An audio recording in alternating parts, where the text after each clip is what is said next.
అతడు ఎదురైతే ఏదో జరిగిపోతోంది.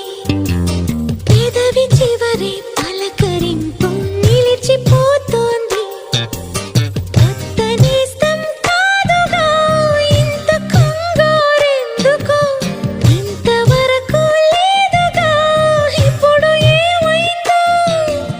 కనివిని ఎరుగని చిలిపి అలజడి నిలుపలేక తెలుసునా తెలుసునా మనసుకి తొలి కదలిక.